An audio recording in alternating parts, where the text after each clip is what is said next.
अस्सलामुअलैकुम dear students, this is Mohammad Naveed Jafar. जी students, यकीनी तौर पे आप लाइफ को एंजॉय कर रहे होंगे एज वेल एज मैथमेटिक्स को एंजॉय कर रहे होंगे और इल्म की दुनिया के चैनल को जिसने एक इंतहाई मुफीद लेक्चर सीरीज़ का आपके लिए बंदोबस्त किया, इसको एंजॉय कर रहे होंगे। तो स्टूडेंट्स, आज हम अपने टॉपिक की तरफ चलते हैं और टॉपिक की तरफ जाने से पहले एज यूजुअल जैसे मैं पहले आपको रोज़ बरोज़ कहता हूँ कि आप जो है जब भी सवाल पूछें तो आप क्वेश्चन पूछते हुए अपना नेम और सिटी नेम ज़रूर मेंशन करें। आप जो भी सवाल पूछें कोशिश करें आपका question relevant to the topic होना चाहिए ताकि मैं उसके ऊपर आपको बाकायदा तौर पे जो है वो गाइड कर सकूँ। फिर आप क्वेश्चन साथ साथ पूछते रहा करें ताकि आपके क्वेश्चंस को साथ साथ मैं एंटरटेन करता रहूं। जो भी आप सवाल पूछें उसके बारे में मैं आपको कोई आइडिया दे दूं, तो इसलिए बेहतर होता है कि आप साथ साथ ही क्वेश्चंस को डिस्कस किया करें। और एज वेल एज आप हमारे चैनल को सब्सक्राइब करें, बेल आइकन प्रेस करें ताकि आपके पास तमाम वीडियोस, हर तरह की वीडियो जो है हमारे लेक्चर सीरीज की वो पहुंचती रहे। सो आज हम अपने लेक्चर का जो आगाज करने जा रहे हैं बच्चों, हमारा टॉपिक जो है वो एक्सरसाइज नंबर 3.7 की तरफ जाता है। 3.7 की तरफ जाने से पहले एक सवाल का जवाब देता चलूं। कल मैं एक जगह पे देख रहा था कि बच्चे आपस में ये डिस्कशंस कर रहे हैं कि ये जो डेफिनेट इंटीग्रल्स होते हैं इसके अंदर जो कांस्टेंट ऑफ इंटीग्रेशन है वो ऐड क्यों नहीं किया जाता। तो पहला तो मैं आपको बताता चलूं, कांस्टेंट ऑफ इंटीग्रेशन आप ऐड भी कर देंगे तो उससे रिजल्ट पे किसी किस्म का कोई इफेक्ट नहीं होता। क्यों नहीं होता, पहले मैं इस बात का जवाब और फिर मैं ऐड क्यों नहीं करता डायरेक्ट उसकी तरफ मूव करूंगा। फर्स्ट करें F of x D x, मेरे पास ए टू डी ये इंटीग्रल है। इसको जब मैंने सॉल्व किया तो इससे कोई और फंक्शन जवाब आ गया और उसमें मैं कांस्टेंट ऑफ इंटीग्रेशन ऐड करके आंसर लिख रहा हूँ, फाई ऑफ एक्स प्लस सी। तो सी को मैंने ऐड कर दिया। अब बच्चों मैंने इसमें अपर लिमिट पुट की, phi of B plus C जो भी है minus phi of A plus C जो भी है। तो फंक्शन में हमने अपर लिमिट और लोअर लिमिट को पुट कर दिया। So that is phi of B plus C minus phi of A minus C, C से कैंसिल हो जाएगा तो ये आ जाएगा फाई ऑफ बी और माइनस फाई ऑफ ए। तो आपका रिजल्ट ऑब्वियसली वही रहा जो पहले था। एक तो इसका ये जवाब हो गया। दूसरा, आपको पता है ये है डेफिनेट इंटीग्रल्स। अब जब मैंने x का डेरिवेटिव लिया, ये जरा गौर कीजिएगा आप इस बात पे, जब मैंने x का डेरिवेटिव लिया इनडेफिनेट तो ये मेरे पास 1 आया और 1 की जब मैं इंटीग्रेशन करूंगा तो ऑब्वियसली एंटी प्रोसेस में वो क्या आएगी, x आ जाएगी। और अगर मैं d over dx of x plus 1 करता हूँ, आंसर 1 आया और 1 की इंटीग्रेशन ऑब्वियसली मेरे पास क्या आएगी, x। तो अब वापस आते हुए आपने देखा कि कुछ कांस्टेंट था जो मिसिंग हो रहा था, जिसको पूरा करने के लिए मैंने कांस्टेंट ऑफ इंटीग्रेशन को ऐड कर दिया, लेकिन ये था इनडेफिनेट इंटीग्रल्स के अंदर। अब बच्चों जब मुझे पता है कि मैंने एग्जैक्टली इस पॉइंट से लेके इस पॉइंट तक मूव करना है, तो जब मेरे पास दो डेफिनेट पॉइंट्स हैं, मुझे जो एरिया चाहिए मैं एग्जैक्ट उस पॉइंट से दूसरे पॉइंट, यानी कि अगर मुझे एग्जैक्ट पता है कि जिसका ये डेरिवेटिव था वो x ही था, x प्लस 1 नहीं था, तो ऑब्वियसली मैं सिर्फ इंटीग्रेशन में x को ही लेके सो इसलिए आप क्या करते हैं कि वो जो कांस्टेंट ऑफ इंटीग्रेशन होता है उसको वहां पे ऐड नहीं करते। और मैंने इन अदर वर्ड्स आपको बता भी दिया, अगर आप ऐड कर भी देंगे तो इससे किसी किस्म का कोई इफेक्ट नहीं होगा। ये आपके पास इसका रिजल्ट आ गया।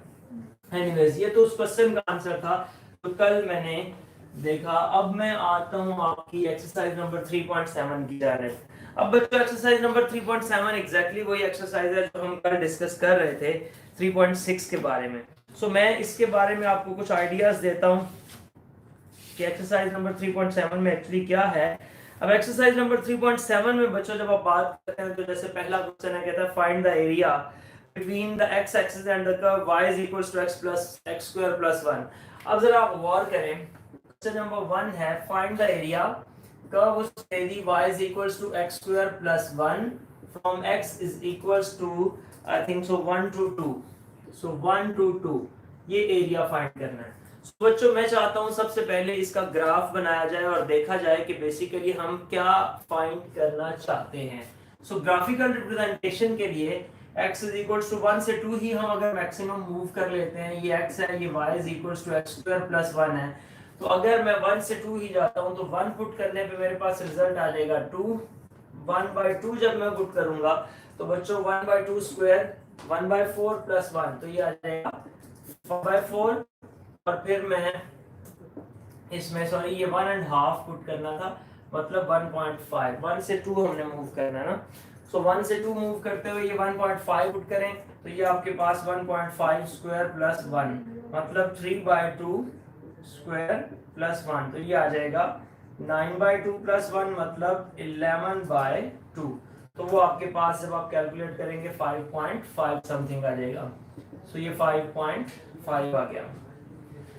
ओके, उसके बाद जब आप इसमें पुट करेंगे, सॉरी ये आपके पास बनेगा 9/4 सॉरी बनता है, तो ये आ जाएगा आपके पास 9 प्लस 4/4, सो दैट इज 13/4।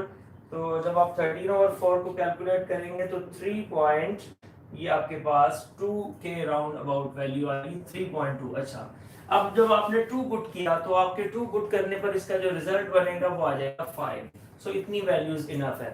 सो बच्चों इन वैल्यूज को आपने प्लॉट करना है। तो जब आपके पास x1 था तब आपके पास y की वैल्यू थी 2, तो ये आ गया x1 y2, ये पॉइंट बन गया मेरे पास। जब आपके पास x 1.5 था, यानी कि इसके मिड में लेट्स से दैट आ जाते हैं 1.5 पे, उस वक्त ये 3.2 पे था, तो ये ऊपर की तरफ मूव कर जाएगा, ये आ गया। और जब x2 था तो y आपके पास 5 आ गया। सो इस तरह से बच्चों ये हमारे पास जो रिजल्ट बन रहा है कुछ इस टाइप का बन रहा है। इसको अगर आप इससे आगे भी मूव करना चाहें, सो मैं एक्चुअली क्या चाह रहा हूं कि यहां से लेके यहां तक 1 से लेके 2 तक ये जो दरमियान में मेरे पास एरिया बनता है, मैंने इसको कैलकुलेट करना है कि ये कितना एरिया आया इन बिटवीन दीज। सो बच्चों अब मैं आता हूं अपने इस क्वेश्चन की तरफ। एरिया फाइंड करने के लिए ऑब्वियसली आपने क्या करना है, फाइंड तो आपने 1 से 2 उसका इंटीग्रल ही करना है। सो बच्चों ये आ जाएगा x स्क्वायर की इंटीग्रेशन 1 से 2, यही क्वेश्चन 3.6 का भी फर्स्ट है, और 1 ये आ जाएगा x cube by 3 dx plus x, sorry 1 से 2 और 1 से 2, तो ये आपके पास इसका रिजल्ट आ गया। अब आप इसमें लिमिट्स पुट करेंगे, upper limit minus lower limit, तो ये आपके पास इसका फाइनल आंसर आएगा। एनीवेज क्वेश्चन नंबर 2 की जानिब मूव करते हैं। तो सेम इसी तरह 5 माइनस एक्स स्क्वायर की इंटीग्रेशन -1 से 2 करनी है। क्वेश्चन नंबर 3 आपके पास है y equal to 3 times square root x, तो इसकी इंटीग्रेशन आपने 1 से 4 करनी है। क्वेश्चन नंबर 4 है उसकी इंटीग्रेशन cos फंक्शन की -π/2 से +π/2 करेंगे। अब क्वेश्चन नंबर 5 की जानिब आते हैं। थोड़ा सा जो डिफरेंट होता है, मेरी कोशिश की आपके लिए वो क्वेश्चन को डिस्कस कर दिया करूं। क्वेश्चन नंबर 5 को मैं क्यों करना चाह रहा हूं, उसमें बच्चों आपके पास बल्कि क्वेश्चन 5 जो है वो भी आगे डिस्कस हो ही जाएगा। मैं अगर उसकी बजाय क्वेश्चन नंबर 8 को डिस्कस कर लूं। क्वेश्चन नंबर 8 जो है ये कल मुख्तलिफ बच्चे एग्जांपल भी पूछ रहे थे, तो ये एग्जांपल भी है जो क्वेश्चन नंबर 8 है। सो क्वेश्चन नंबर 8 को जब मैं करता हूं, ध्यान से जरा समझिएगा, अच्छा सवाल है।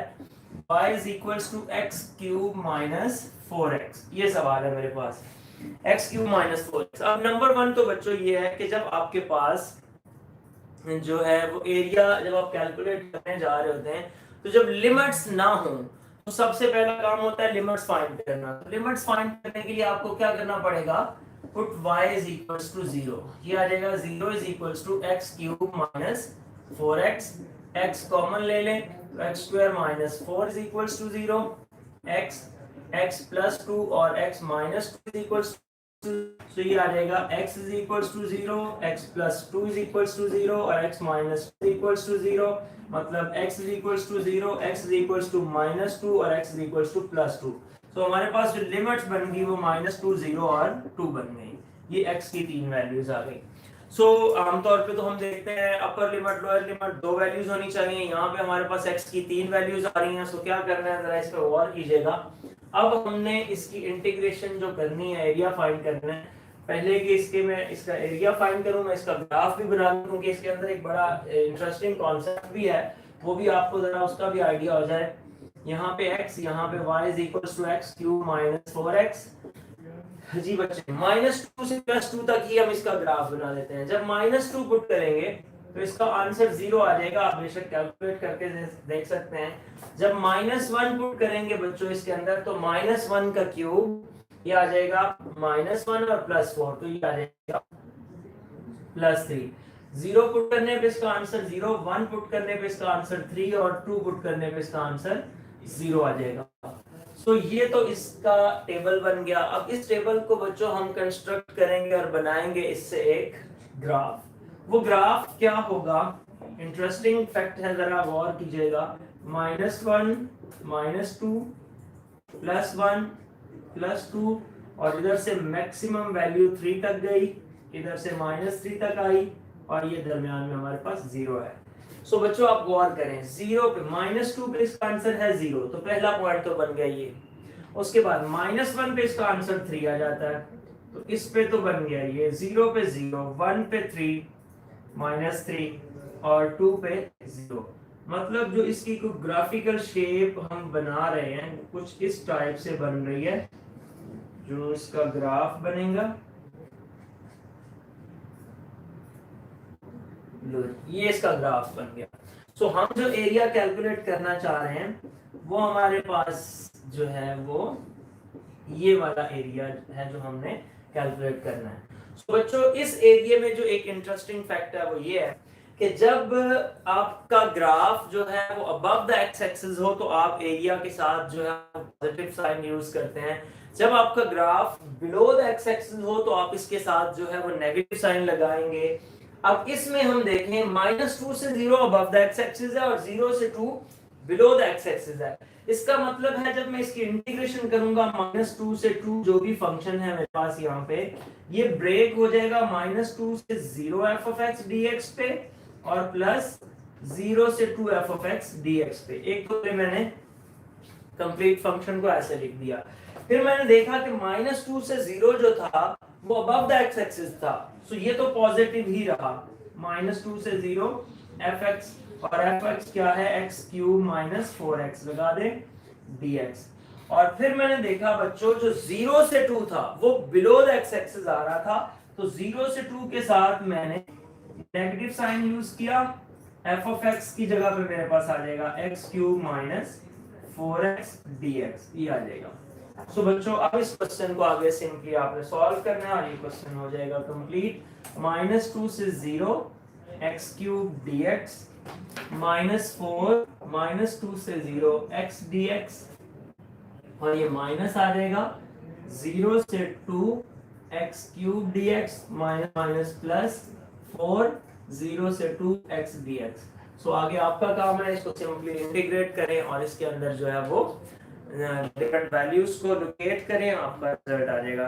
अगर बच्चों इसके बाद क्वेश्चन नंबर 9 की जानिब आप मूव करते हैं तो क्वेश्चन नंबर 9 एग्जैक्टली ये है, सिर्फ उसको थोड़ा सा और प्रेस कर दिया गया है और वो क्वेश्चन लाई कर रहा है इन बिटवीन -1 एंड 1।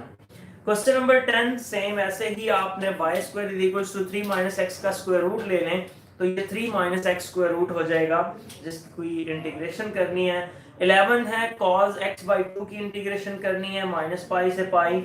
और इस तरह जो 12 क्वेश्चन है वो है sin 2x from x = 0 to x = π/3।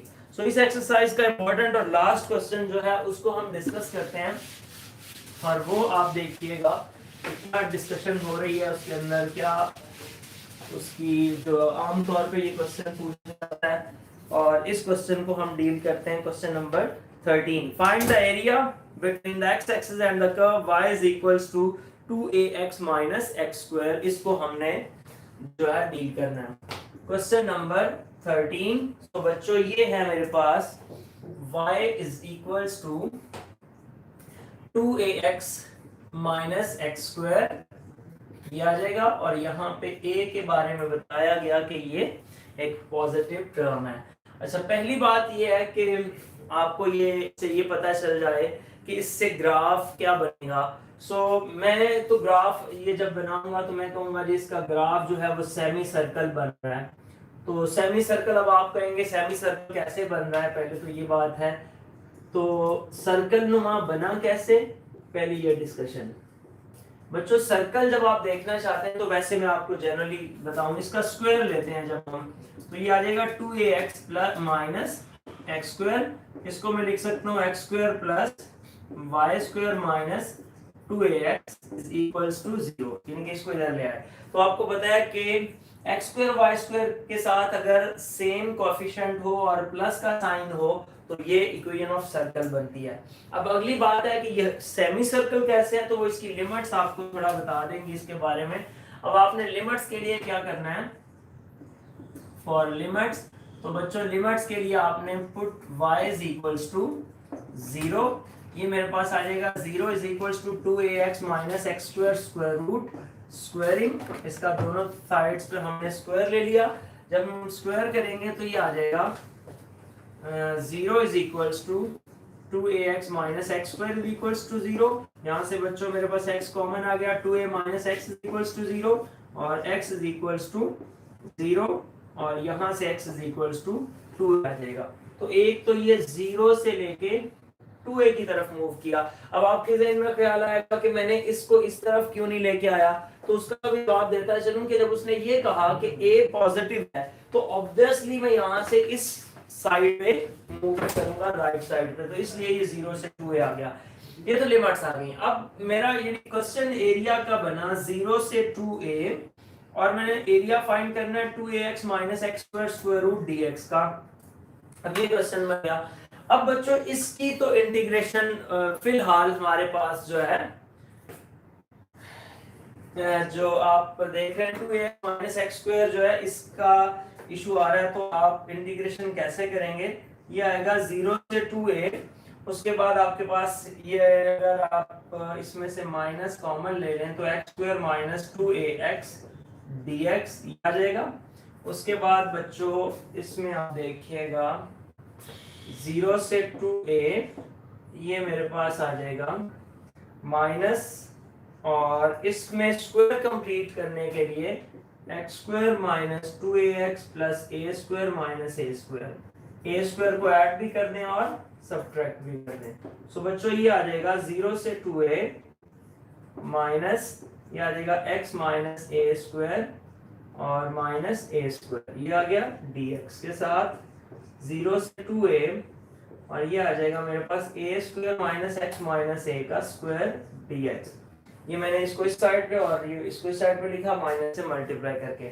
उसके बाद अब आपको नजर आ रहा है कांस्टेंट का स्क्वायर पहले है, वेरिएबल का स्क्वायर बाद में है, तो आपने क्या करना है कांस्टेंट का स्क्वायर और वेरिएबल का स्क्वायर जो है इसकी पुटिंग कर देनी है।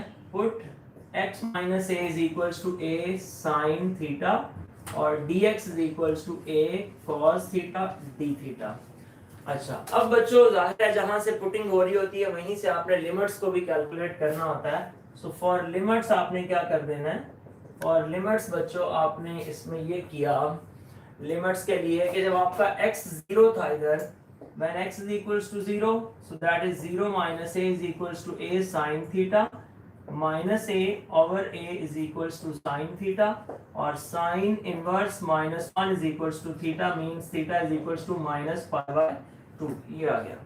उसके बाद बच्चों a is equals to sin theta, a over a is equals to sin theta, sin inverse 1 is equals to theta और theta is equals to pi by 2, ये इसकी वैल्यू आ गई।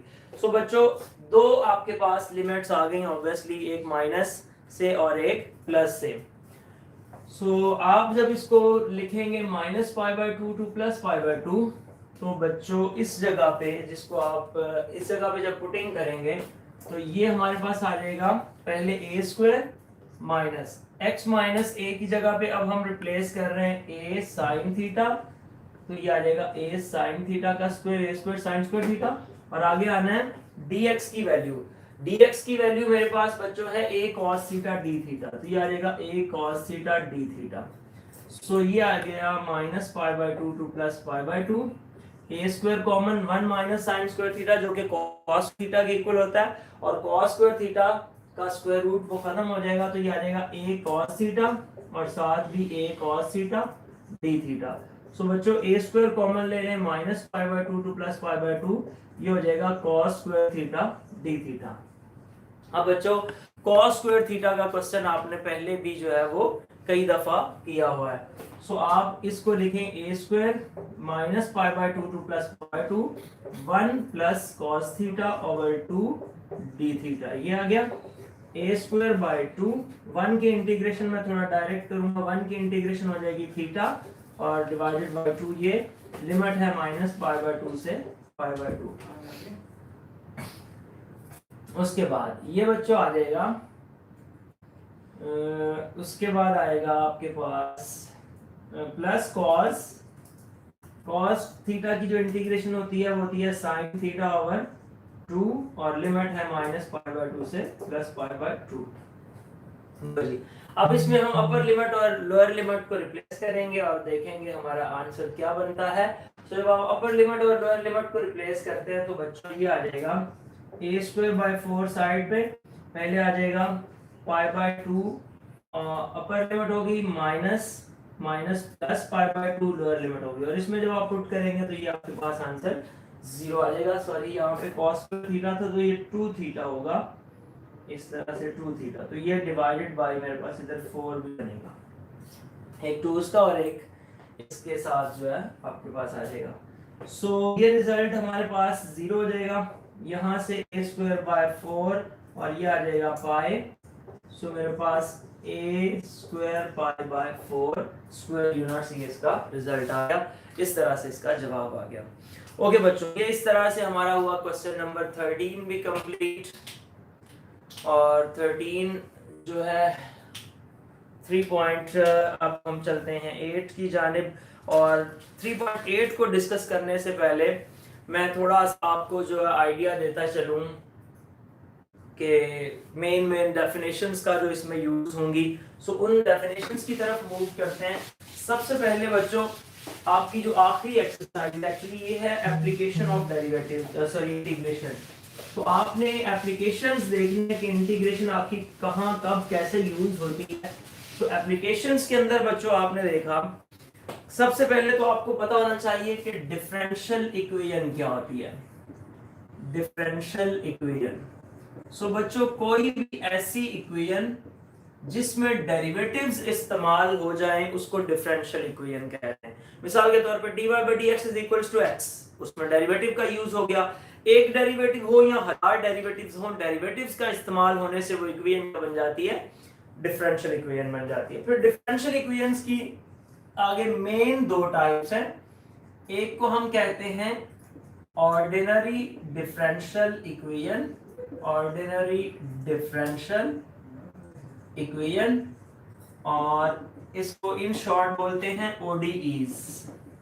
और एक होती है partial differential equation, partial differential equation, इसको बोलते हैं PDEs। लेकिन ये हमारा टॉपिक नहीं है आपकी इस बुक की हद तक। हमने ODE और ODE में भी सिर्फ एक जो है डिफरेंशियल इक्वेशन को डिस्कस करना है। तो ये आपके सामने मैं लिख देता हूं, जैसे x dy by dx plus y is equals to 5 फर्ज करें, ये लिखा हुआ है, ये ODE है, ordinary differential equation of first order के लिए डिफरेंशियल इक्वेशन है। और अगर यही ऐसे लिखा होता partial x by partial y या partial y by partial x plus y is equals to 5, इसको पार्शियल डिफरेंशियल इक्वेशन बोलते हैं। तो ये फर्क क्या है, ये बात की बातें हैं, मैं इस पे डिटेल्स में नहीं जाता। सो ये हमारी डिस्कशन का हिस्सा होगा। अब इसमें सबसे जो इंपॉर्टेंट चीज और जिसका एमसीक्यूज पेपर में आता है वो है ऑर्डर और degree of differential equation. Order of differential equation और डिग्री ऑफ डिफरेंशियल इक्वेशन। तो बच्चों ऑर्डर ऑफ डिफरेंशियल इक्वेशन और डिग्री ऑफ डिफरेंशियल इक्वेशन की जब बात करते हैं तो ऑर्डर कहते हैं कि इसमें ये डेरिवेटिव्स किस लेवल तक गया, मतलब कि आप फर्स्ट ऑर्डर पे हैं, सेकंड ऑर्डर, यानी कि वो डेरिवेटिव कितनी दफा लिया गया, उसमें एक दफा डेरिवेटिव इन्वॉल्व हुआ या उसका सेकंड डेरिवेटिव इन्वॉल्व हुआ या थर्ड डेरिवेटिव इन्वॉल्व हुआ। मिसाल के तौर पे मैं बात करता हूं d2y by dx2 plus 5dy by dx plus y is equals to 0 फर्ज करेंगे। तो इसका जो ऑर्डर लिया गया यहाँ पे वो 2 है, क्योंकि इसका मैक्सिमम डेरिवेटिव कौन सा 2। अब ये नहीं है कि मैंने ये dy by dx भी लिखा तब आपने ऐसा कहना है, मैं ऐसे लिख देता हूँ d2y by dx2 is equals to 5। इसका भी जो ऑर्डर है बच्चों वो है 2। अब आते हैं डिग्री की तरफ। डिग्री कहते हैं the power of the highest order derivative.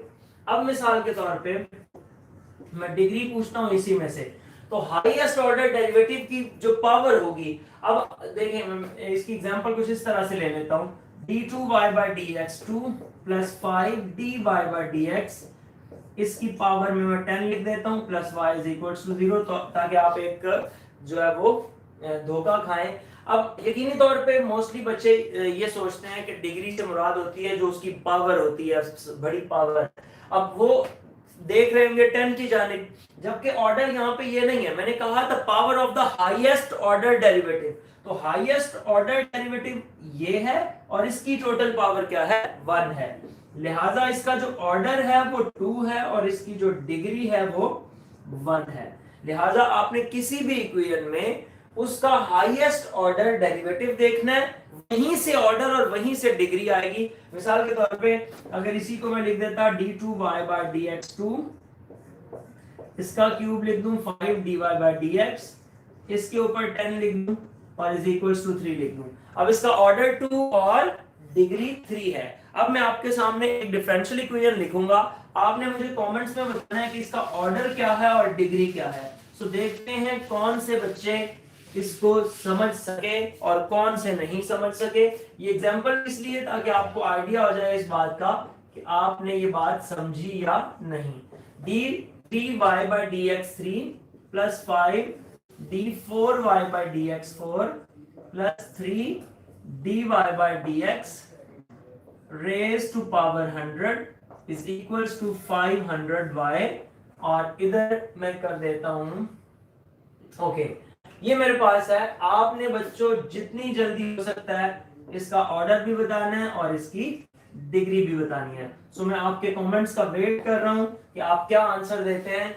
ये जो आपके सामने डिफरेंशियल इक्वेशन लिखी हुई है, इसका बच्चों आपने ऑर्डर और डिग्री दोनों मुझे मेंशन करनी है। मैं इंशाल्लाह यहाँ पे उसको डिस्कस करूंगा। आगे चलते हैं, तब तक डिफरेंशियल इक्वेशन की ऑर्डर और डिग्री हो गई। अब बच्चों सेपरेबल डिफरेंशियल इक्वेशन क्या होती है, जो सबसे इंपॉर्टेंट चीज मैं यहाँ पर डिस्कस करना चाहता हूँ, जो आपकी बुक में इवन लिखनी चाहिए थी उसको उसने नहीं लिखी। Separable differential equation. Separable differential equation बच्चों होती है ऐसी कोई भी डिफरेंशियल इक्वेशन जिसमें फंक्शन ऑफ एक्स के साथ डिफरेंशियल ऑफ एक्स हो, प्लस फंक्शन ऑफ वाई के साथ डिफरेंशियल ऑफ वाई हो, is equals to some constant या के कुछ भी आ जाए। सो आप प्लीज बच्चों ये बात को अंडरस्टैंड कीजिएगा कि x के साथ फंक्शन ऑफ x के साथ differential of x, function of y के साथ डिफरेंशियल ऑफ y, और इस तरह से आपने ये डिफरेंशियल इक्वेशन बनानी है। मिसाल के तौर पे x dy/dx plus y is equals to 0, ये जो है सेपरेबल है या नहीं है। आप करेंगे x dy plus y dx, इसको उधर ले जाते हैं, माइनस y dx, ये उधर चला गया। फिर आपने क्या करना है, 1/y dy, इसको इधर ले आते हैं और इसको इधर रहने देते हैं dx। सो आपने देखा कि फंक्शन ऑफ y के साथ dy और फंक्शन ऑफ x के साथ dx, तो जब भी किसी इक्वेशन में ऐसा हो तो उसको बोलते हैं सेपरेबल डिफरेंशियल इक्वेशन। फिर अगली बात, सेपरेबल डिफरेंशियल इक्वेशन का बच्चों जो ऑर्डर होता है वो 1 होता है। सो ऑर्डर इसका आपने देखा कि 1 रहेगा। ये कोई भी सेकंड ऑर्डर, थर्ड ऑर्डर जो डिग्री होगी, जो इक्वेशन होगी वो सेपरेबल डिफरेंशियल इक्वेशन नहीं होगी। उसके बाद इससे थोड़ा आगे की तरफ मूव करते हैं, और मैंने एक सवाल भी यहाँ पे देखा कि मुझसे पूछा गया, जी आप वो करवा दें, बता दें कांस्टेंट्स के बारे में, पर्टिकुलर और जनरल कांस्टेंट, आर्बिट्रेरी कांस्टेंट्स का। तो बच्चों जब आप सॉल्यूशन फाइंड करते हैं, तो जैसे कि आपने x का सॉल्यूशन फाइंड किया dx, तो ये आ गया x प्लस c।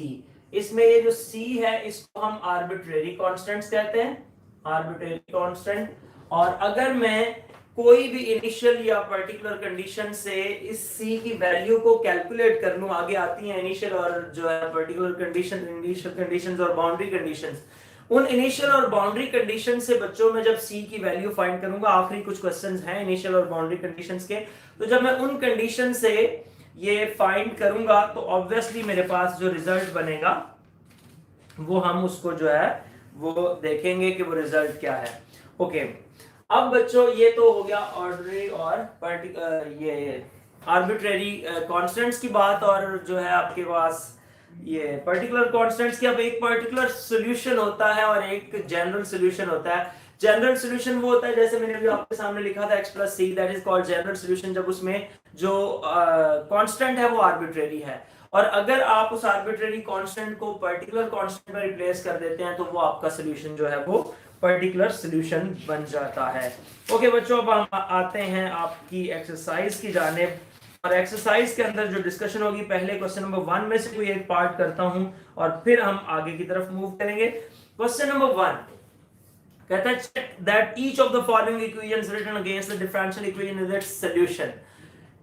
कुछ सामने इक्वेशंस दी। अब आपको एक और फर्क का पता होना चाहिए कि इक्वेशन में और डिफरेंशियल इक्वेशन में क्या फर्क है। इक्वेशन आपकी कोई भी इक्वेशन, एक डिफरेंशियल इक्वेशन भी इक्वेशन है, लेकिन डिफरेंशियल इक्वेशन जो है, हर इक्वेशन डिफरेंशियल इक्वेशन नहीं है, क्योंकि डिफरेंशियल इक्वेशन वो होगी जिसमें dy by dx यानी कि डेरिवेटिव इन्वॉल्व हो जाएगा। सो यहां पे उसने सवाल ये किया है कि ये जो सामने इक्वेशंस लिखी हुई हैं इनको साबित करेंगे ये इन डिफरेंशियल इक्वेशन का सॉल्यूशन है। मैं ऐसे करता हूं, कोई एक सवाल ले लेते हैं, मिसाल के तौर पे हम बात करते हैं, फिफ्थ पार्ट कर देते हैं इसका।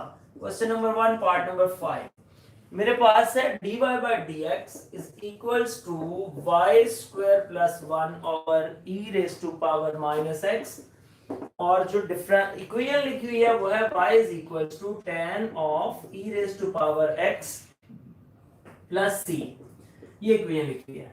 वो कहता है कि इन इक्वेशंस को प्रूव करें कि ये इसका सॉल्यूशन है। तो दोनों तरीके, आमतौर पे किताब में यही किया जाता है कि इसकी इंटीग्रेशन करके ये रिजल्ट बनाया जाता है, लेकिन मैं चाहता हूं कि हम ऐसा करें, इसको सॉल्व करके ये रिजल्ट बना दे। तो सिंपली इसका डेरिवेटिव ले लें, differentiating one with respect to x। So ये बच्चों आ जाएगा dy by dx is equals to d over dx of tan e raised to power x plus c। सो बच्चों इसका जब आप लेंगे डेरिवेटिव तो ये क्या आएगा, 1 over 1 plus x secant square e raised to power x plus c, और फिर इसके एंगल का डेरिवेटिव जो कि होता है e raised to power x का e raised to power x और c का 0 हो गया। इसको बच्चों आप लिख सकते हैं 1 plus tan square e raised to power x plus c और साथ e raised to power x। इसको आप लिख सकते हैं 1 plus y square और ये आ गया e raised to power x। तो ये 1 plus y square over e raised to power minus x लिखा जा सकता है dy by dx। आप चाहें तो ऐसे करें, नहीं तो अगर आप कन्वर्स प्रोसेस में आएंगे तो आप इसकी इंटीग्रेशन करें, जैसे मैं आपको इसके नेक्स्ट क्वेश्चन से जो है वो सॉल्व करूंगा, तो आपको उससे आइडिया हो जाएगा।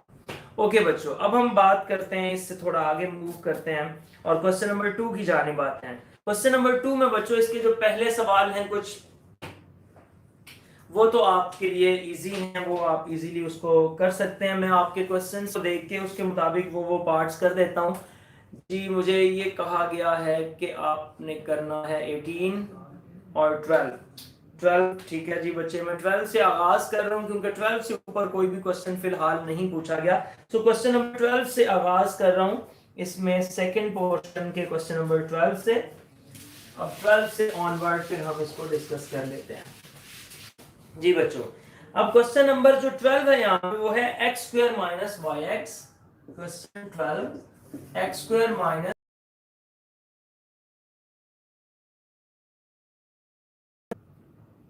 माइनस वाई एक्स स्क्वायर, और इसके साथ है बच्चों dy by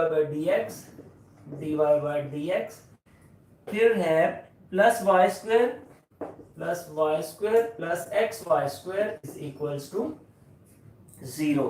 ये बच्चों हमारे पास सवाल है। सो इस क्वेश्चन को बच्चों हमने जब सॉल्व करना है तो जरा इसमें से देखिएगा, x स्क्वायर कॉमन आ गया, 1 minus y dy by dx is equals to minus, ये आ जाएगा y स्क्वायर कॉमन और ये आ जाएगा 1 प्लस x d, सॉरी इसके साथ डिफरेंशियल नहीं है, ये डिफरेंशियल उधर ले जाए और ये आ जाएगा 1 minus y over y square, ये इधर नीचे आ जाएगा और साथ आ जाएगा dy, और ये आएगा 1 plus x over x square और ये आ जाएगा dx। ये dx ऊपर चला गया, ये x स्क्वायर नीचे आ गया, इसी तरह y स्क्वायर नीचे आ गया और डिफरेंशियल इधर मौजूद है। ये हो गया 1 over y square minus y over y square और साथ आ गया dy is equals to minus 1 over x square और minus x over x square और साथ आ गया dx। ये बेशक माइनस बाहर ही रहने दें, ये हो जाएगा 1 ओवर y स्क्वायर, या इसको आप लिख सकते हैं y raise to power -2।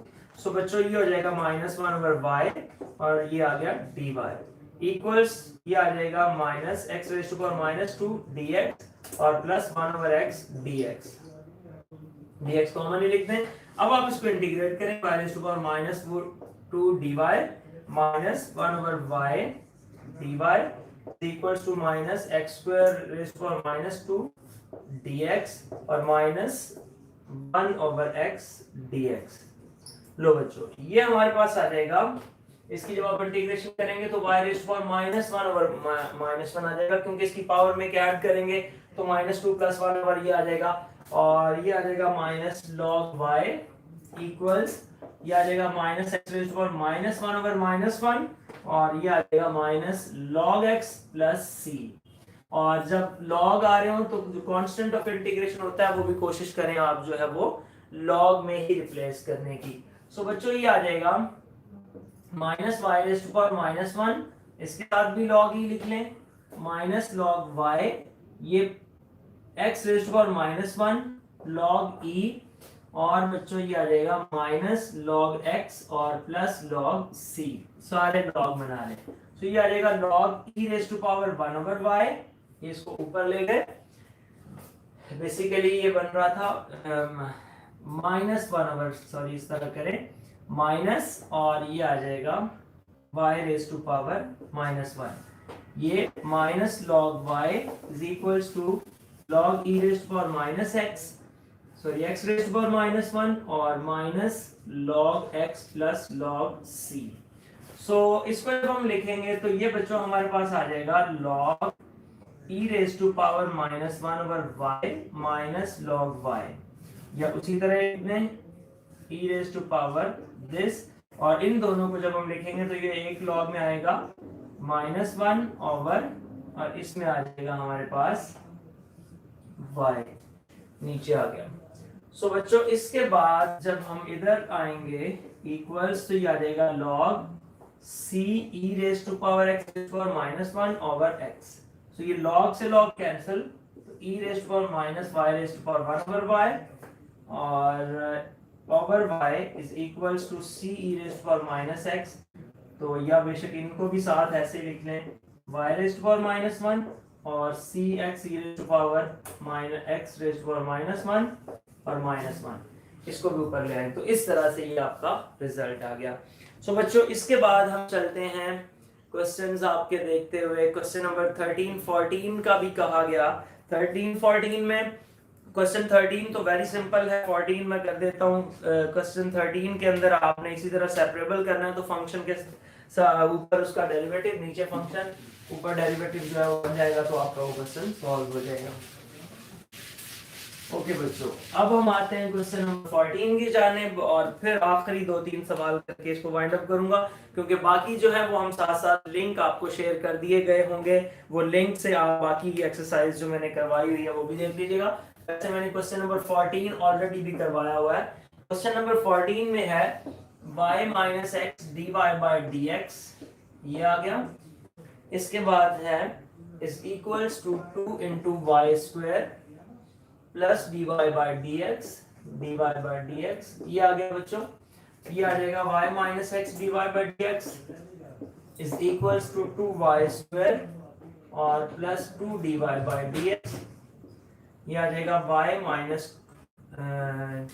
Minus 2y square और 2 D Y by D x plus x d Y by D x. D Y by D x हमने यहाँ से एक साइड पे कर लिया। तो ये बच्चों आ जाएगा y कॉमन, तो y माइनस 2y और इधर मेरे पास आ जाएगा y माइनस 2y और ये साइड पे आ जाएगा 2 प्लस एक्स और साथ dy बाय dx। सो बच्चों ये आ जाएगा हमारे पास 1 ओवर 2 प्लस एक्स dx ये dx ऊपर और ये नीचे, और ये आ जाएगा 1/y into Y minus 2y, ये बन जाएगा। दैट इज सॉरी, ये यहाँ पे y कॉमन लिया तो 1 माइनस 2y आएगा, 1 माइनस 2y dy। लो जी, अब आगे आपने इसकी इंटीग्रेशन करनी है, इसकी भी इंटीग्रेशन, इसकी भी इंटीग्रेशन। लेकिन ये वाहिद क्वेश्चन है जिसके अंदर आपके पास बच्चों ये जो राइट साइड है यहाँ पार्शियल फ्रैक्शन यूज होगी, क्योंकि आप देख रहे हैं 2 की मल्टीप्लिकेशन है, तो पहले इसकी पार्शियल फ्रैक्शन करें फिर इंटीग्रेशन करें, तो आपका ये क्वेश्चन आपके लिए इंतहाई आसान बन जाएगा। अब बच्चों मैं जरा मूव करता हूँ अब इसके आगे क्वेश्चंस जो है उनकी जानिब। अब आप क्वेश्चंस की तरफ आते हैं तो स्पेशली जब आप देखें बच्चों क्वेश्चन नंबर 19 से ऑनवर्ड देखते हैं, 19, 20 वगैरह ये भी बच्चों ने पूछे हुए हैं, मुझे इसके बारे में भी आइडिया मिल रहा है। सो इन क्वेश्चंस को थोड़ा हम डिस्कस करते हैं कि ये किस तरह से डील करने हैं आपने। सो बच्चों आप इसको देखिएगा, question number 19, find the general solution of the equation dy by dx। Question 19, dy by dx is equals to, ये है हमारे पास minus y minus x is equals to X Y square, I think so. ये सवाल है और कहता है कि also find the particular solution if y is equals to 1 when x is equals to 0। ये होती हैं वो इनिशियल कंडीशंस जो आपको देके वो पर्टिकुलर कांस्टेंट्स फाइंड करने की बात करता है। सो बच्चों यहाँ से पहले dy by dx is equals to x plus xy square, ये उधर लेके गए, यहाँ से आ गया dy by dx is equals to x common तो 1 plus y square, ये आ गया 1/1 plus y square dy, और ये आ गया x dx। सो बच्चों ये इंटीग्रेशन जब आप करेंगे 1/1 plus y square dy, तो ये आपके पास आ जाएगा 7 is equals to x dx। ये हो जाएगा tan inverse y is equals to x square by 2 plus c, ये जवाब आ गया। इसको बच्चों हम कहेंगे that is your general solution। General solution तो हमने फाइंड कर लिया, उसने कहा also find the particular solution, इसका आपने पर्टिकुलर सॉल्यूशन भी बताना है। सो पर्टिकुलर सॉल्यूशन के लिए बच्चों आपने क्या करना है, x is equals to 0 और y is equals to 1 replace कर देना है, ये आ जाएगा tan इनवर्स 1। इससे क्या होगा, आपके पास c की वैल्यू आ जाएगी, ये आ जाएगा 0 स्क्वायर बाय 2 प्लस c, ये आ गया pi by 4 is equals to c। सो आपके पास जो रिजल्ट बना tan inverse y x square by 2 plus pi by 4, ये बन गया कि y is equals to tan inverse को उधर भेजें, तो ये आपके पास इसका पर्टिकुलर सॉल्यूशन आ गया। ओके बच्चों, सिमिलरली आप करेंगे इसका क्वेश्चन नंबर 20 और 21। 20 और 21 के अंदर भी बच्चों आपके पास सेम रिजल्ट्स हैं, इसी तरह से 2 डिफरेंशियल इक्वेशंस दी गई हैं और उसको आपने आगे इसके प्रोसीड करना है। अब यहाँ पे जो मुझे नजर आ रहा है क्वेश्चन नंबर 22 वगैरह के बारे में डिस्कशन की गई है, जी बच्चों जरूर उसको डिस्कस करते हैं इंशाल्लाह। हम क्वेश्चन नंबर 22 को देखिएगा, वैसे ये मेरे प्रीवियस लेक्चर्स में भी मौजूद है, उससे का भी लिंक शेयर कर दिया जाएगा, लेकिन मैं अभी भी करवा देता हूँ। क्वेश्चन नंबर 22 में कहता है in culture bacteria increase at the rate of proportional to the number of bacterias. आप इस तरह करें कि लेट कर लें question number 22, let n denotes number of bacteria, denotes number of bacteria। अगर आपने n को नंबर ऑफ बैक्टीरिया से रिप्रेजेंट कर दिया है, तो सवाल उसका यह है कि जो rate of change of bacteria है, अब रेट ऑफ चेंज क्या होता है, अगर आप देखें, आप डेफिनेशन देखें उसकी वेलोसिटी की, लेट्स से दैट, तो आप क्या कहते हैं, the rate of change of distance या displacement with respect to time is called velocity. जब आप एक्सेलरेशन की बात करते हैं तो आप कहते हैं the rate of change of velocity with respect to time. So मतलब ये है कि रेट ऑफ चेंज से मुराद होती है कि एक डेरिवेटिव है आपका उस फंक्शन का विद रिस्पेक्ट टू जिस भी वेरिएबल की बात हो रही होती है। तो जो बैक्टीरिया का रेट ऑफ चेंज है ऑब्वियसली वो dn होगा, और हमेशा बैक्टीरिया की जो तादाद है वो टाइम के बढ़ने से बढ़ेगी या कम होगी, तो इसका मतलब है that is time dependent function. So dn by dt यानी कि जो नंबर ऑफ बैक्टीरिया है उनका जो रेट ऑफ चेंज है वो हो गया dn by dt, और उसने कहा that is directly proportional to the number of bacteria, वो नंबर ऑफ बैक्टीरिया के डायरेक्टली प्रोपोर्शनल है। ये उसका सवाल था। अब मैं यहाँ पे इसी इतनी इक्वेशन को लेके ही आगे चलता हूँ, क्योंकि आगे तो जस्ट कंडीशंस हैं। सो dn by dt is equals to kn। आपको पता है जब ये साइन प्रोपोर्शनैलिटी साइन खत्म करते हैं तो आप इसका एक कांस्टेंट से मल्टीप्लाई करते हैं। सो बच्चों ये आ जाएगा dn ओवर n या 1 over n is equals to k times dt। ये n मैं इस साइड पे ले आया और dt हम उस साइड पे ले गए। सो बच्चों इसकी इंटीग्रेशन करें, 1 over n dn is equals to k side पे कर दें और dt, नीचे फंक्शन ऊपर derivative log n is equal to k और ये आ जाएगा t प्लस c, ये आ जाएगा आपके पास। और इधर अगर log यूज हो गया तो आप इधर भी log c ऐड कर दें ताकि बाद में हम उसको एडजस्ट कर सकें। सो ये आ जाएगा log n। एक और बात यहाँ पे बच्चे शायद ये कह दें कि मैंने n के अराउंड्स में मॉडुलस का साइन यूज क्यों नहीं किया। सो बच्चों n के अराउंड में मॉडुलस का साइन मैंने इसलिए यूज नहीं किया because number of bacteria is always positive, वो नेगेटिव तो नहीं हो सकते। इज इक्वल्स टू, अब kt के साथ भी मैं log e यूज करता हूँ प्लस log c। ये बच्चों आ जाएगा log n is equals to log e raised to power kt plus log c। So that is log n is equals to log c e raised to power kt। इस तरह से n की जो equation बनी वो c e raised to power kt मेरे पास आ गई, जिसको मैं 1 का नाम दे रहा हूँ। तो बच्चों ये तो मैंने इक्वेशन फाइंड कर ली जिससे मैं नंबर ऑफ बैक्टीरिया को कैलकुलेट कर सकता हूँ, लेकिन अभी तो मुझे C का भी नहीं पता, K का भी नहीं पता, ये दोनों अननाउन्स हैं। ये मेरे पास एक जनरल सॉल्यूशन है। सो अब मैं मूव करूंगा इसके पर्टिकुलर सॉल्यूशन की तरफ। सो पर्टिकुलर सॉल्यूशन बच्चों मेरे पास क्या है, कहता है इफ बैक्टीरिया आर 200 इनिशियली, आगाज में जो बैक्टीरिया, जब आपने एनालिसिस करना स्टार्ट किया उस वक्त जो बैक्टीरिया की तादाद थी वो 200 थी। सो बच्चों जब आगाज में आपने शुरू किया तो आपका उस वक्त टाइम क्या था, 0। ऑब्वियसली अभी तो आपने इसकी डिस्कशन को स्टार्ट किया, इसको ऑब्जर्व करना शुरू किया, तो आपका टाइम 0 था और इनिशियली जो नंबर ऑफ बैक्टीरिया थे वो कितने थे, 200 थे।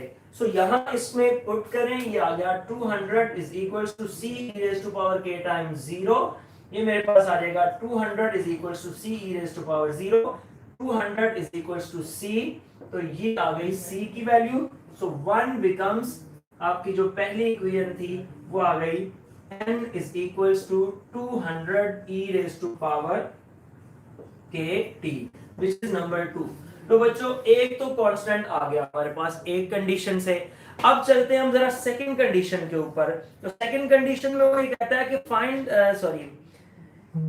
And are doubled in 2r, वो जो नंबर ऑफ बैक्टीरिया है वो डबल हो जाता है 2r के अंदर।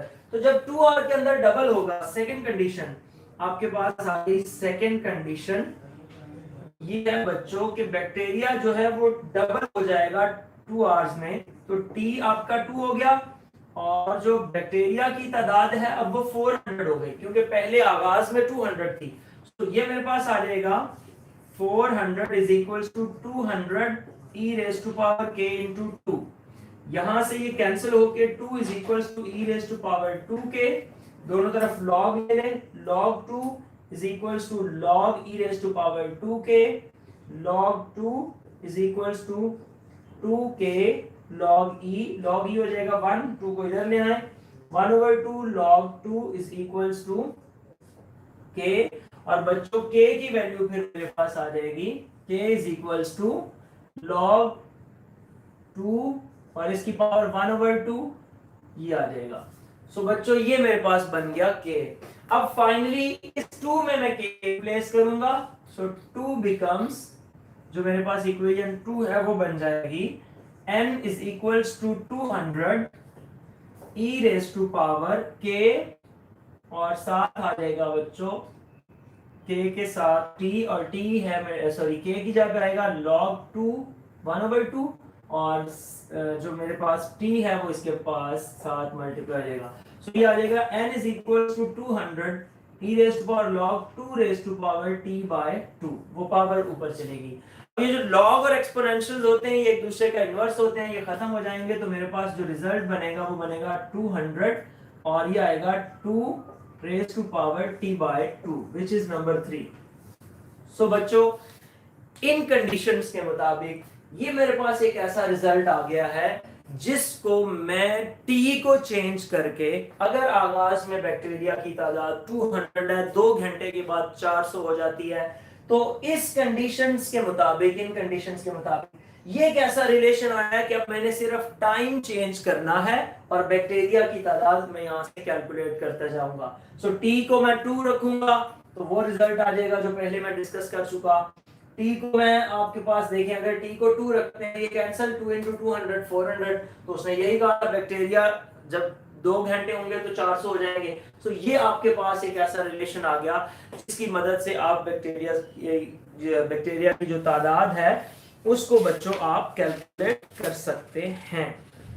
अब चलते हैं आखिरी क्वेश्चन की जानिब, और इसका अब मैं बस, टाइम भी मेरे पास कम है तो मैं जस्ट आपको आइडिया दे रहा हूं कि आपने इसमें क्या करना है। एक तो बच्चों आपने कहना है कि a ball is thrown vertically upward with the velocity of this.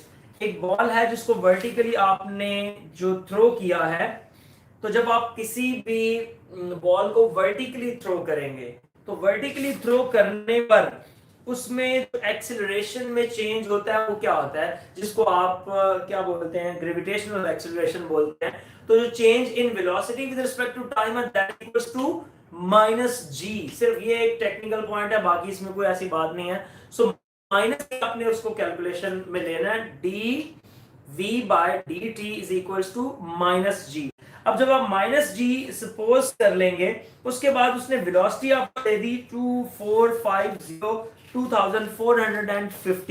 वो जो वेलोसिटी आपको 2450 गिवन है, जो उस वेलोसिटी को आपने, पहले आपके पास ये इक्वेशन बनेगी जब आप इसको dv बाय dt को माइनस जी के इक्वल रखेंगे, so dv is equal to minus G और dt कैलकुलेट कर लें, dv is equal to minus G और dt। सो बच्चों इससे आ जाएगा v is equal to minus G, इसके साथ t plus constant of integration, तो minus dt plus c।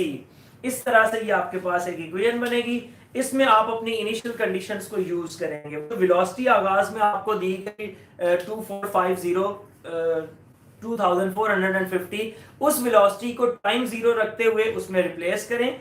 Exactly इसके साथ की पीछे एग्जांपल एक दी होगी पेज नंबर 176 पे एग्जांपल है, ये एग्जांपल नंबर 11। 100% ये सारी एग्जांपल यही है, सिर्फ वैल्यूज चेंज करें और आपकी ये एग्जांपल हो जाएगी सॉल्व। सो बच्चों ये तो थी आज की डिस्कशन। उम्मीद है आपको ये बातें सारी समझ आई होंगी। और एक एग्जांपल के बारे में मैं और बताता चलूं, यहाँ कुछ बच्चों ने ये पूछा हुआ है। एग्जांपल नंबर 5 पेज नंबर 171 पे 2 e raised to power x tan y dx plus 1 minus e raised to power x secant square x। सो बच्चों आप ऊपर से ही देख लें, आपने पहले तो सेपरेबल कर लेना है। उसको सेपरेबल जब किया 2 e raised to power x over 1 minus e raised to power x dx, और राइट साइड पे आपके पास जो कुछ भी मौजूद है। अब इसमें किया क्या गया, अब आप थोड़ा कंफ्यूज हो रहे होंगे शायद इससे। ऊपर मेरे पास आ रहा था e raised to power x और नीचे आ रहा था शायद 1 minus e raised to power x और ये माइनस के साथ था। सो बच्चों इसका जब आप डेरिवेटिव लेते हैं तो वो e raised to power x आता है, तो नीचे फंक्शन में ऊपर डेरिवेटिव मौजूद है, इसलिए उसने इसकी इंटीग्रेशन को इस अंदाज से लिखा। बाकी आप उम्मीद है समझ गए होंगे। सो ये तो था आज का लेक्चर, आज की डिस्कशन। अब बच्चों आपके क्वेश्चंस की तरफ मूव करता हूं और देखता हूं आज आपने क्या डिस्कशन की। वैसे तो मैंने कोशिश की है साथ साथ आपके क्वेश्चन देख के उसको भी डिस्कस करता रहा। मैक्सिमम आपके क्वेश्चंस के आंसर मैं दे चुका हूं, फिर भी अगर कोई रहता है तो कोशिश करता हूं उसको भी डिस्कस कर लूं और उसके ऊपर भी बात हो जाए। बच्चों जैसे मैं रोज बरोज आपको ये याद दिलाता रहता हूं कि आप जब भी क्वेश्चन पूछें अपना नाम और अपने शहर का नाम जरूर मेंशन किया करें। इससे आप लोगों की ही एक्नॉलेजमेंट होती है कि ये बच्चे हमें इस वक्त बैठे देख रहे हैं, उनका नाम लिया जाता है और उनके सिटी का नाम भी मेंशन किया जाता है।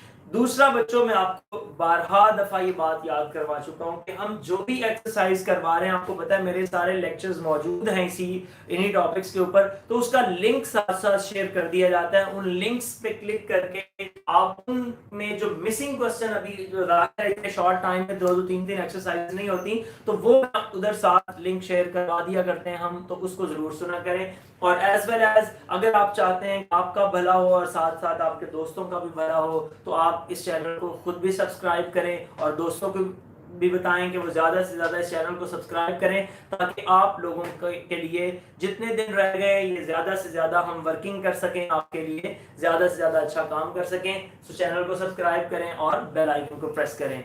ओके बच्चों, क्वेश्चंस की तरफ मूव करता हूँ।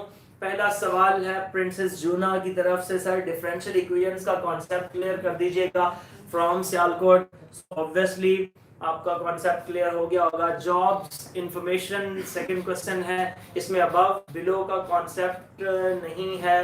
किसकी बात कर रहे हैं बच्चे? अब इसका कोई आइडिया नहीं, आप बता दिया करें, साथ मेंशन कर दिया करें। मैं रोज कहता हूँ एक्सरसाइज या क्वेश्चन साथ मेंशन कर दिया करें। उसके बाद अबू बकर इजाज हैं, अबू बकर भाई कहते हैं एक्सरसाइज नंबर 3.6 के क्वेश्चन नंबर 12 के बारे में कुछ पूछना चाह रहे हैं। एक्सरसाइज नंबर 3.6 क्वेश्चन नंबर 12, कल इसको हमने डिस्कस किया था, लेकिन आपके सवाल को एक्नॉलेज करते हैं हम जी। क्वेश्चन नंबर 12 में आप पूछना चाह रहे हैं बच्चे, ये फंक्शन का डेरिवेटिव साथ है x + 1/x और इसके साथ है 1 - 1/x²। तो फंक्शन का डेरिवेटिव साथ मौजूद है, सिर्फ इसकी पावर में ऐड करना और इससे डिवाइड करके उसके बाद आपने इसमें लिमिट पुट करनी है। सो अब्दुल्ला फ्रॉम गुजरात, सर बता दें कि 3.7 छोड़ सकते हैं? नहीं यार, ऐसे नहीं करो, 3.7 कोई नहीं छोड़नी, बिल्कुल आसान एक्सरसाइज है, तो ऐसे करते होते हैं। उसके बाद है अब्दुल्ला असलम, सर 3.7 के लॉन्ग क्वेश्चंस बता दें। सो बच्चे अगर इसके लॉन्ग क्वेश्चंस की बात करें तो मोस्टली मैंने वही दोनों क्वेश्चंस डिस्कस भी किए हैं। एक इसका आई थिंक सो पहले पेज पे लास्ट क्वेश्चन शायद वो 7 बनता है, और एक इसका 13 क्वेश्चन, सो वो जरूर कीजिएगा। उसके बाद नेक्स्ट क्वेश्चन है जी राबिया खान, सर ये 2 एक्सरसाइज इंपॉर्टेंट नहीं है क्या? ऐसा मैंने बिल्कुल नहीं कहा, बल्कि ऐसा कहने वालों को भी जो है मार पड़नी चाहिए। ये ऑब्वियसली ये एक्सरसाइजेस इंपॉर्टेंट हैं, और इनमें से आप अगर पास पेपर्स का एक रिव्यू, आपको आइडिया हो जाएगा कि ये एक्सरसाइजेस इंपॉर्टेंट है या नहीं। नेक्स्ट है Abdullah Aslam, these are important I think so. आपने जवाब दे दिया, थैंक यू वेरी मच। मेरी मुश्किल आसान बना दी, लेकिन मैंने पहले जवाब दे दिया। What is mean by arbitrary constants involving a differential equation? So बच्चे ऑब्वियसली आपको क्लियर हो गया होगा, मैंने आपका क्वेश्चन पढ़ लिया था और उसका जवाब भी दे दिया। अब्दुल्ला असलम है 3.7 के क्वेश्चंस के आंसर में ग्राफ भी बनाएंगे। बच्चे बेहतर होता है कि आप ग्राफ बना दें, इससे आइडिया क्लियर होता है, कॉन्सेप्ट क्लियर होता है कि आप ग्राफ के साथ क्वेश्चन को सॉल्व करें। नेक्स्ट क्वेश्चन है मोहम्मद हसन की जानिब से 3.8 क्वेश्चन नंबर 13 कर दें।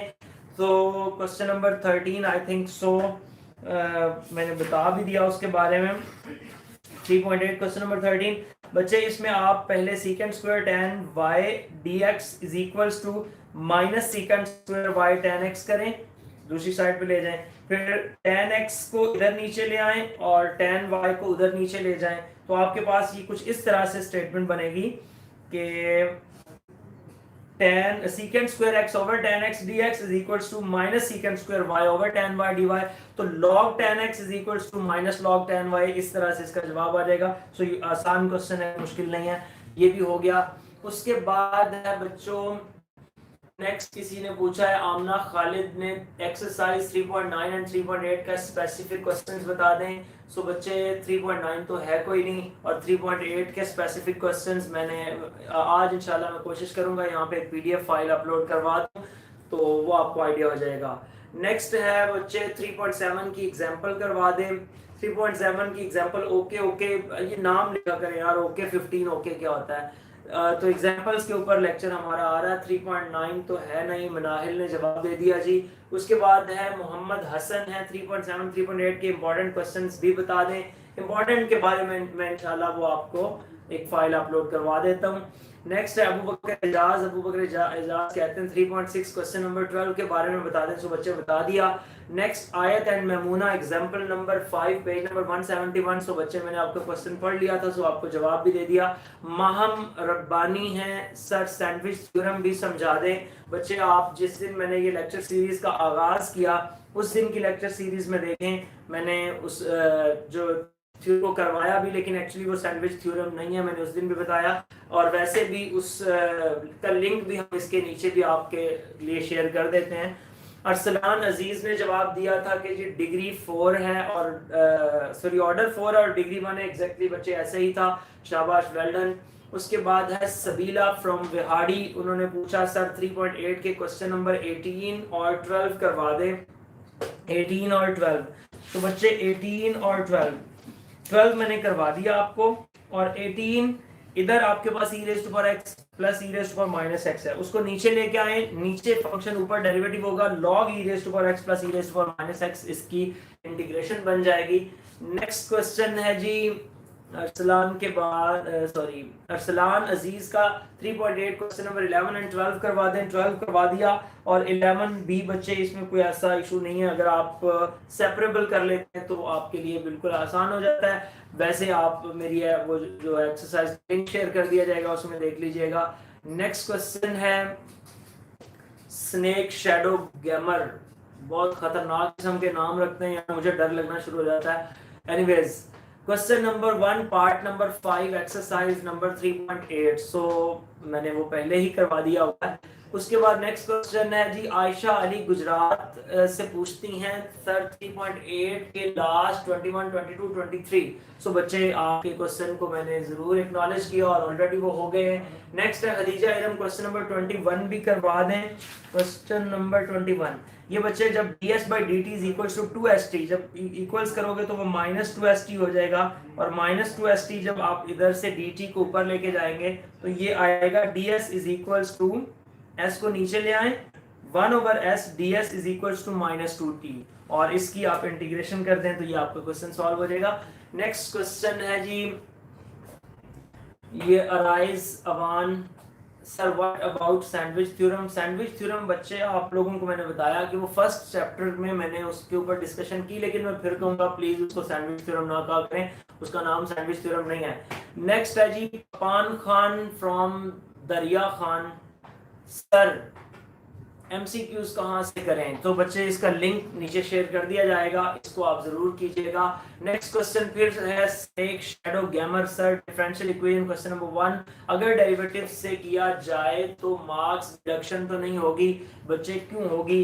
बेसिकली आपको क्वेश्चन के ऊपर लिख दिया गया है कि आपने इक्वेशंस को डिफरेंशियल इक्वेशंस की तरफ लेके जाना है, तो मैंने इक्वेशंस को सॉल्व किया। बाकी नो डाउट आपको मोस्टली जो गाइड्स वगैरह मिलती हैं उसमें वो डिफरेंशियल इक्वेशन को ही सॉल्व कर देता है। तो एनीवेज आगे चलते हैं जी। Okay 15 okay from Jhelum, sir please 3.8 की एग्जांपल नंबर 7 करवा दें। सो बच्चे उसके ऊपर डिस्कशन 3.8 की एग्जांपल नंबर 7 क्या है? 3.8 एग्जांपल नंबर 7 जी, एग्जांपल नंबर 7 है यहाँ कहीं किधर है एग्जांपल नंबर 7। सो बच्चे इस टाइप का मैंने आपको क्वेश्चन करवा दिया, क्वेश्चन नंबर 19 एग्जैक्टली ये वही एग्जांपल है जो क्वेश्चन नंबर 19 था। नेक्स्ट क्वेश्चन है जी याकूब सुल्तान पूछते हैं चैप्टर 3 की इंपॉर्टेंट एक्सरसाइज बताएं लॉन्ग क्वेश्चंस के लिए प्लीज। बच्चे मैं बार बार कह चुका हूँ, आज इंशाल्लाह मैं आपकी टीम इल्म की दुनिया को PDF फाइल प्रोवाइड कर दूंगा, वो अपनी वेबसाइट पे आपको दे देंगे, आप वहां से डाउनलोड कर लीजिएगा। अशबल मिदहत ने सवाल पूछा है जी सर 3.8 के क्वेश्चन नंबर 23 भी प्लीज करवा दीजिएगा। सो बच्चे मैंने 22 और 23 में 22वां करवा दिया, और 23वें के बारे में मैंने आइडिया दे दिया कि आपने वो एक्सेलरेशन की बात हो रही थी और ऊपर जा रहा है बॉडी, तो ऊपर जाती हुई बॉडी का जो आपके पास है वो नेगेटिव जिसको रिटार्डेशन बोलते हैं, तो चूंकि वो ग्रेविटेशनल एक्सेलरेशन भी था तो इसने जी लिया, और रिटार्डेशन यानी कि नेगेटिव एक्सेलरेशन होने की बिना पे मैंने उसको नेगेटिव लिया, और आगे बिल्कुल वो इजी था। स्नेक शैडो ने फिर कहा 22-23 ओके बच्चे हो गया। उसके बाद नेक्स्ट है पपान खान 3.7 3.8 लॉन्ग, वो बात हो गई। नेक्स्ट है Sariha from Vehari, sir question number 22-23 okay बच्चे हो गया। और next question Ayat and Maimoona question number sir physics में टाइम को हमेशा सेकंड में कन्वर्ट करते हैं तो क्यों नंबर 22 में ऐसा नहीं किया? बच्चे पहली तो बात है कि आप किसी भी क्वेश्चन के अंदर यूनिट उस वक्त चेंज करते हैं जब एक यूनिट दूसरे से डिफरेंट हो रहा हो। मतलब आपको एक रेडियस दिया हुआ है, एक आर्क लेंथ दी हुई है, रेडियस का यूनिट आपको मीटर्स में, आर्क लेंथ का यूनिट आपको सेंटीमीटर्स में दे दिया जाए तो आपकी मजबूरी बन जाती है कि आपने यूनिट्स को चेंज कर लेना है। यहाँ पे बात ही आवर्स के अंदर हो रही है, घंटों के अंदर हो रही है कि आगाज में इतना था, फिर 2 घंटे बाद इतना हुआ, फिर ये इतना हुआ। बेसिकली क्या था कि हमारा जो आंसर आया है वो भी तो आवर्स में ही आया है, अगर कोई यूनिट में चेंजिंग होती तो मैं उस यूनिट को जरूर चेंज करता, लेकिन मेरा आंसर भी आर्ट्स में ही है, इसलिए मैं यहाँ पे, अब आप उसको देखें ना, फर्स्ट करें टी आपके पास 2 घंटे की बात करना चाह रहे हैं, तो 2 घंटे मुराद आप 120 करेंगे तो 120 मिनट के मुताबिक भी आपके पास वही रिजल्ट बनेगा। लेकिन चूंकि क्वेश्चन के अंदर आर्ट्स को डिस्कस किया गया, यूनिट उस वक्त मैंने आपको बता दिया चेंज करना है जब आपके पास डिफरेंट यूनिट्स आ जाए एक ही टाइप की जो पैरामीटर के, तो उस वक्त हमारी मजबूरी बन जाती है। उम्मीद है आपको ये सारी बातें समझ आई होंगी। जाते जाते आखिरी बात, हमारे चैनल को सब्सक्राइब करें, बेल आइकन प्रेस करें, क्योंकि मैं कल दोबारा 1:15 पे नोक करूंगा और देखूंगा कौन कौन दरवाजा खोलता है और किस किस के दिमाग में मैथमेटिक्स की घंटी बजती है। जिंदगी रही तो इंशाल्लाह फिर इसी